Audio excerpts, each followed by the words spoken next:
ada oknum katakanlah seperti itu ya Mas ya, yang oknum yang sengaja mempersulit ya, menambah-nambahi ketentuan gitu untuk bisa katakanlah memperlambat proses registrasi ya.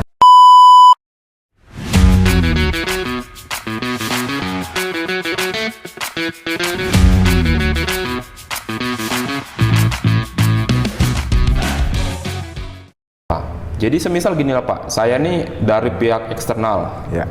bisa dibilang orang awam. Nah, saya menemukan ini Pak, kecurangan yang ada di lapangan. Ya. Contoh saya melihat duta BPJS menerima suap atau melakukan pelanggaran lain Pak. Nah, tapi saya bingung ini Pak, saya mau melapornya kemana? Apakah ada Pak kanal tersendiri untuk pelaporan dari WBS ini Pak? Ya, jadi dapat kami sampaikan Mas Dwi bahwasannya terkait dengan pelaporan pelanggaran yang dilakukan oleh pegawai BPJS Kesehatan ini sendiri dapat dilakukan melalui beberapa cara ya. Yang pertama tadi melalui website wbs.bpjs-kesehatan.go.id, artinya laman yang saya sampaikan tadi, wbs.bpjs-kesehatan.go.id tadi dapat diakses oleh siapa saja ya, tidak hanya oleh internal BPJS Kesehatan, bisa juga oleh stakeholder terkait atau bahkan masyarakat untuk kemudian menyampaikan langsung apa kira-kira yang ditemukan pelanggaran oleh pihak terkait tadi terhadap apa yang dilakukan oleh BPJS Kesehatan. Itu melalui website. Kemudian bisa juga misalnya dengan cara melakukan bersurat ke BPJS Kesehatan. Kemudian surat tersebut hendaknya dilengkapi dengan ini ya Mas, dilengkapi dengan eviden bukti, bisa bukti foto, bukti tertulis lainnya ya, untuk menguatkan laporan tadi ya, untuk menguatkan dugaan adanya pelanggaran tadi. Jadi sebagaimana mungkin kita ketahui di tempat lain juga seperti itu ya, termasuk bila kita ada kasus-kasus hukum, tentu ini kan memang harus ada alat bukti gitu ya, baru bisa ditindaklanjuti. Nah, jangan-jangan nanti kalau tanpa disertai alat bukti maka akan sulit ya untuk membuktikan bahwasanya terjadi pelanggaran. Nah, makanya tadi yang pertama bisa melalui website tadi, yang kedua bisa juga melalui bersurat secara resmi ke BPJS Kesehatan, cabang ditujukan ke tim pengendalian ya, tim pengendali di BPJS Kesehatan, tim pengelola pelanggaran di BPJS Kesehatan. Kemudian bisa juga menghubungi langsung ya, menelpon ke kantor BPJS Kesehatan ya, untuk guna menyampaikan bila ada dugaan pelanggaran tadi, atau bisa juga mengirim melalui surat elektronik, melalui email. Ya, bisa juga melalui email ditujukan kepada BPJS Kesehatan ya, kemudian nanti di situ disampaikan aja kira-kira pelanggarannya seperti apa, kemudian oleh siapa. Dan jangan lupa untuk bisa disertakan juga bukti-buktinya gitu, karena tentu tanpa bukti nanti kita khawatirnya malah bukan jadi pelanggaran, malah ujung-ujungnya jadi kefitnah kan gitu ya, kita kan tidak mau seperti itu. Nah, mungkin nanti kami sampaikan juga pada kesempatan yang baik ini mungkin beberapa hal yang perlu di teman-teman Lensa JKN ketahui dalam menyampaikan dugaan pelanggaran yang dilakukan oleh pegawai BPJS Kesehatan. Yang pertama, ada masalah yang diadukan itu harus jelas apa masalahnya gitu, pelanggarannya apa gitu ya. Kemudian yang kedua, siapa pihak yang terlibat atau siapa yang melakukan gitu ya. Kemudian yang ketiga, di mana dilakukan pelanggaran tersebut ya. Keempat, kemudian kapan terjadi pelanggaran tersebut dilakukan oleh pegawai BPJS Kesehatan. Kemudian yang terakhir, bagaimana pelanggaran tersebut dilakukan. Nah, tentu ini yang harus disiapkan oleh pelapor agar pelaporan tersebut sendiri lengkap ya. Karena kalau pelaporan tersebut sendiri kurang ya, maka dari pihak internal BPJS Kesehatan sendiri akan sulit menindaklanjuti gitu ya. Tadi seperti saya sampaikan di awal, khawatirnya malahnya menjadi seperti surat-surat kaleng yang akan sulit untuk dibuktikan. Jadi itu tadi ya, setidaknya ada 5 poin yang penting untuk bisa dilengkapi supaya kemudian ini bisa ditindaklanjuti oleh tim terkait.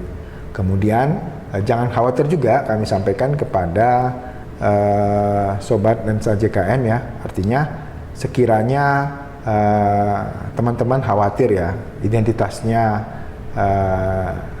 dibuka gitu ya, khawatir terkait dengan keamanannya gitu, maka silakan dalam proses pelaporannya itu bisa anonim gitu ya, boleh anonim. Yang penting yang perlu kami garis bawahi adalah 5 persyaratan utama tadi ya, mulai dari apa masalah yang diadukan, siapa yang diadukan, lokasinya di mana, waktu kejadiannya kapan, dan bagaimana pelanggaran tersebut terjadi itu bisa dijelaskan dengan detail dan disertai bukti pendukung ya, supaya pelaporan ini memang benar adanya dan tentu akan membantu BPJS Kesehatan dapat menciptakan ini ya, iklim pekerjaan yang sesuai dengan prinsip-prinsip GCG ya, seperti itu Mas. Oke Pak, berarti kalau saya ambil contoh nih Pak, dari setiap kasus itu, terus sikap terhadap Duta BPJS Kesehatan ini menyikapinya bagaimana Pak? Contoh nih kan, kalau adalah pelaporan gratifikasi gitu. Kita bilang dari anonim yang memang datanya tidak terbaca nih Pak. Ya.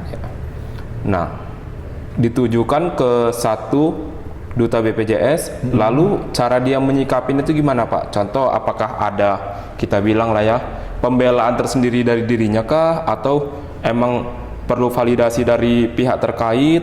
Nah, itu gimana Pak? Ya, mungkin terkait dengan hal ini, mungkin saya perlu sampaikan juga sebagaimana yang disinggung tadi, bahwa untuk pelaporan sendiri silakan bisa dilakukan secara dengan data individu dengan identitas pelapor maupun secara anonim ya, artinya kami juga menyadari Mas Di ya, bahwasannya kadang-kadang kalau kita melaporkan sesuatu kan ada kekhawatiran ya, ada kekhawatiran bahwasannya kemudian ada tindakan atau serangan balik ke pelapornya ya. Jadi kalau misalnya khawatir ya silakan aja pelaporan tadi bisa dilakukan secara anonim ya, artinya dalam proses pengentrian data di aplikasi WBS tadi, whistleblowing system tadi, pelapor bisa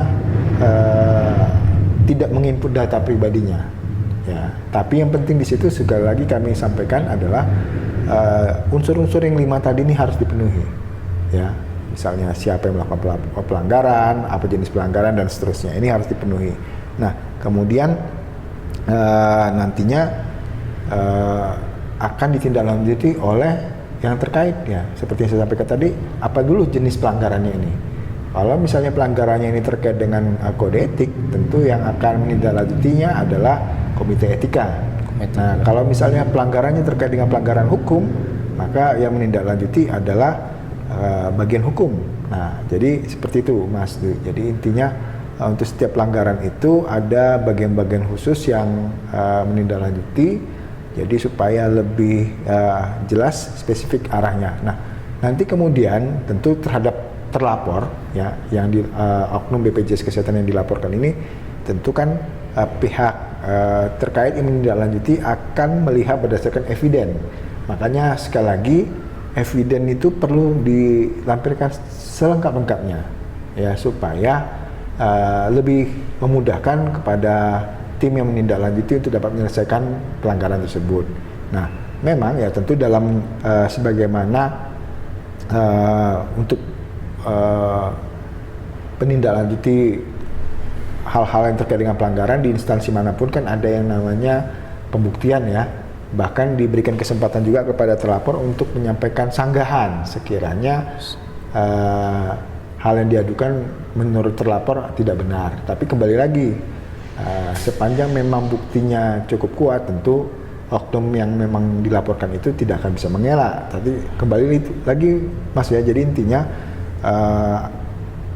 pelaporan yang baik itu akan sangat membantu tim terkait untuk bisa menindaklanjuti pelanggaran yang dilakukan oleh internal BPJS Kesehatan. Jadi seperti itu Mas.